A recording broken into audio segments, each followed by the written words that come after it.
Once upon a midnight dreary, while I lay weak and weary, tossing, turning, waiting, worrying, that my sleep shall come too slow. While I nodded, nearly dipping, suddenly there came a dripping.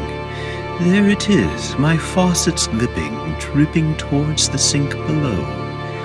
Fix the sink, my dear wife muttered, fix it soon, beloved husband, or to the couch to sleep you will go. If you've owned a home for any period of time, you've probably heard it. That small, persistent dripping just coming from one of the sinks in your house. The reasons for a leak can vary, but one of the more common ones on rotary ball faucets, which are fairly common to most household bathroom fixtures, is the failure of the seats. It's basically where the rotary ball itself sits on top inside of the body of the faucet. It's a pretty simple fix. You can pick up a repair kit at most big box home improvement stores or local hardware stores. Let me show you what I did to fix mine.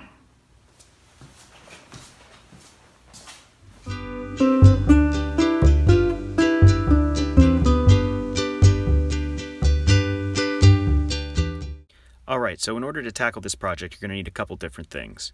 First of all, you'll need a rotary ball repair kit. What this will typically include is going to be the rubber seats, your springs, the rotary ball itself, as well as some various gaskets and O-rings. You'll also need a hex key, most likely. There are probably other models that don't require a hex key, that may just be a regular screw, but in my case it was a hex key. Then also a set of channel lock pliers or water pump pliers, depending on what you call them, but it'll be something similar to this. This particular pair that I got is actually pretty neat because it is self-adjusting, so kind of like the self-adjusting clamps, it figures out where you need to be automatically so you don't have to fiddle with trying to find the right channel on it. It's a pretty nice feature to have. So the first thing you're going to want to do is turn off the water going to your faucet. I mean, if you're a really great plumber, I guess you could try to do it without turning the water off, but I wouldn't recommend it as it could get really messy.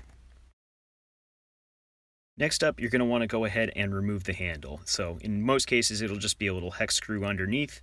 It might vary depending on the model of faucet you have, though. Next up, you are going to go ahead and remove this cap. You'll want to go ahead and use your water pump pliers or channel locks to just grab a hold of that and loosen it up. So once you've got it to the point where you can loosen it with your hand, it'll be quicker to just go that route, but this will get it going for you.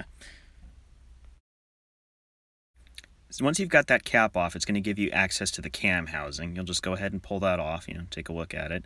It's got a little rubber gasket on the bottom of it. Once that is taken off, then you can go ahead and remove your rotary ball as well. Now when you get inside of your faucet, you're going to find it looks a little bit like this. So what you're going to see here are the two rubber seats. This is the part that we're taking out along with the springs underneath them. So you'll want to go ahead and pull these parts out. So you'll go ahead and first pull out the seat using a pair of tweezers, hopefully not your wife's beauty tweezers like I am. And then once you've pulled out the seat, go ahead and reach in there and pull out the spring. If you look at the spring, it's going to have a distinct shape to it. Basically, it'll be wider at the top where it sits against the seat and smaller at the bottom where it drops into the hole that it comes out of. So you'll just want to make sure that you note that so that you install it correctly when you put the new part in. Alright, so now that you've taken the parts out, you're going to go ahead and put in your new parts. As you can see here from the repair kit, I've got a set of new seats and springs. And so I'm just going to reverse what I did taking it apart. And that is, first off, I'll go ahead and take the new spring, put the spring in the hole. Then I'll take the new seat, drop the seat in on top of the spring, and push it down so that it sits.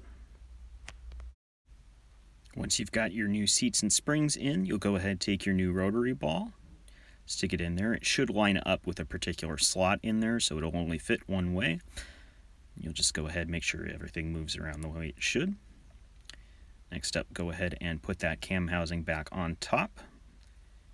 Add your cap back. Get that all tightened down. First hand tighten it. And then go at it with your pliers just to make sure that it's on there tightly.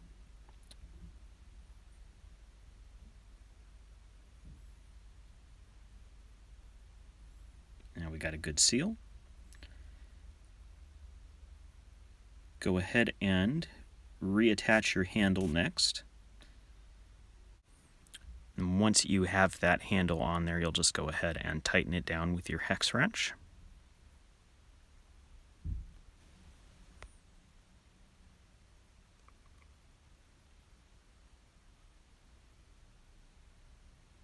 Then once that's on there tight, turn your water back on and test to make sure that you don't have any leaks.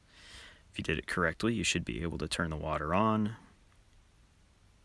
let it run for a minute, turn it off, and you won't have any drips. Oh yeah, and after you're done, make sure you wash your hands. It is one of those things where you'll probably get a little bit of grime on it. Everybody likes clean hands. One way you can prevent germ spread.